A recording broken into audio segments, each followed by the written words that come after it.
Hi guys, today I am at the Dominion Theatre and I'm backstage at Bat Out of Hell with Christina Bennington. Hello. How's it going? It's wonderful, thank you very much. Really excited to be here. I saw the show for the 4th time on Monday and I can't get enough of it. For people that haven't seen it, what's the story? Okay, it's an epic romance set in a dystopian future city called Obsidian, which is basically Manhattan's broken off and it's somewhere out to sea, and there's been like lots of cataclysmic events, and we follow a gang of the lost led by Strat, and Raven has been locked away her whole life in a tower with her parents, watching them out in the street, kind of, you know, more than anything wanting to be involved with them, but also sort of quite terrified of the outside world because she's never had any real experience of it. And we get there on like the eve of her 18th birthday and see everything kick off as she finally meets Strat, and you know, it's love at first sight.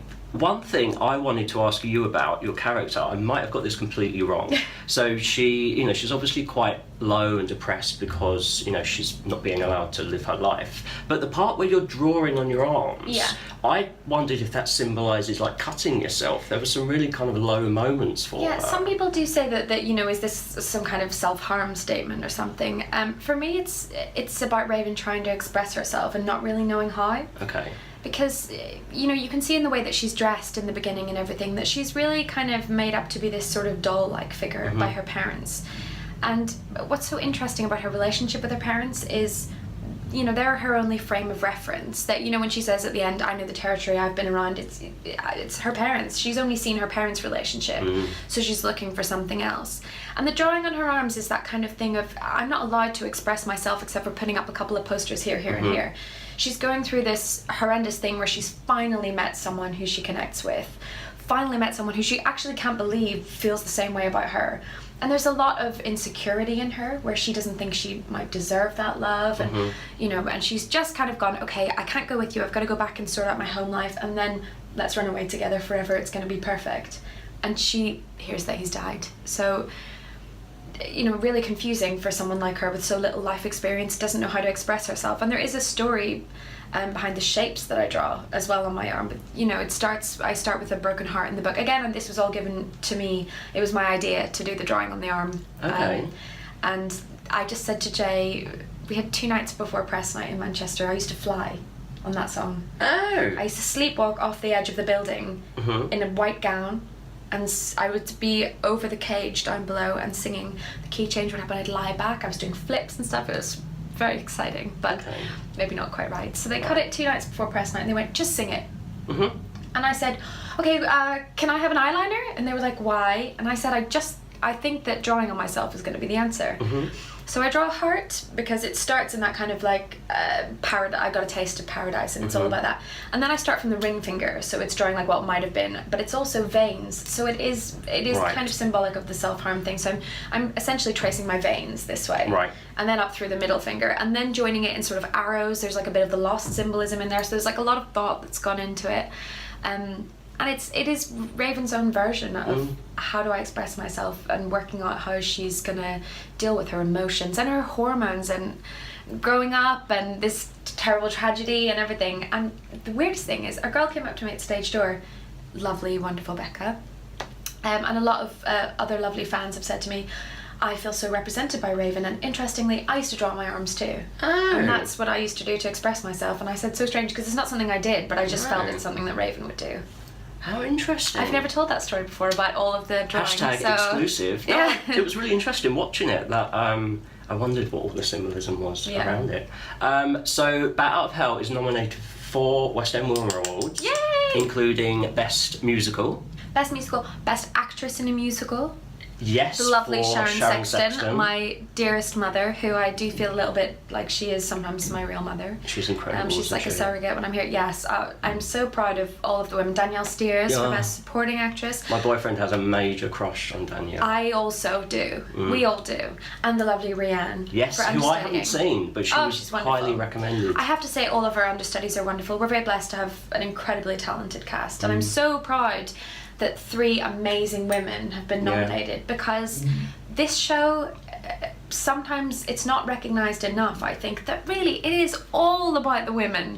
This show is all about the women, and Jay, our director, that's what he said on day 1. It's about these men, trying to prove themselves to these women that they're almost, you know, worthy of their affection. And what's great is that Sharon and Danielle and I all get the chance to play strong women, but also real women. And, you know, we're here 8 shows a week, so come see the ladies of Bat Out of Hell. And like I was saying before we started filming, it's Bat Out of Hell and Hamilton are kind of the 2 shows when you're trying to work out who gets nominated for what, that really you just think you could nominate every single person in like all the categories, but it would have got to the point where it was Hamilton and Bat Out of Hell just nominated for everything. Of course. But I think that's where a best musical category is, you know, when you can't choose because everything is so good. I think that's a real definition of the best musical category. Yeah, definitely. And I was like, when I see award nominations and stuff for the show, I'm like, if only you could literally nominate every single person in the building, because you know, the effects and the set and the sound and the lighting and everything on Bat Out of Hell is, I think, beyond compare in the West End, in my opinion. And the whole team really works like a big family, and everyone's wonderful. So voting opens on the 7th of September, westendwilma.com, so the public can vote. So fingers crossed for you all. Yes. Let's talk about these sing-along shows that are happening for Bat Out of Hell. So the first one is coming up on the 28th of August, and then there's one a month. Yes, we're trying them out. We're going to see if you love them as much as we think you will. And then there's this big special Halloween one where people are being told they can come and dress up. Come dressed as your favourite Raven costume, obviously. That sounds really exciting. Yeah. Like, and there's going to be a screen with all the words Yeah, we're going to have on. a screen with the lyrics. I think not every song is going to be appropriate for singing along. And that's more logistics than anything, because, you know, if we have, you know, 1,000 people singing Not Allowed to Love with Tink, he might lose his place. You know, you might not physically be able to hear the band and stuff. Okay. So, but I think it's going to be really exciting, because we do get quite a lot of singing along here and there anyway. So I think it'll be quite amazing. And finally, why should people come and see Bat Out of Hell? Oh, I think you should come see Bat Out of Hell because it is unlike any night at the theatre you will ever experience. It's bombastic and epic and huge. And I don't know if anything on this scale will be seen on a West End stage ever again. So come see our love-filled show. Yeah, it's got cars, it's got motorbikes. Yes, it's got everything. It's got everything. Do come and check it out, booking until January. And don't forget to vote for Bat Out of Hell in 4 categories when voting opens on the 7th of September at westendwilma.com. And you can also get tickets to come to the show on the 4th of November. So do get those now before they sell out, which we're hoping they will. Thank you. Thank you so much. Thank you so much.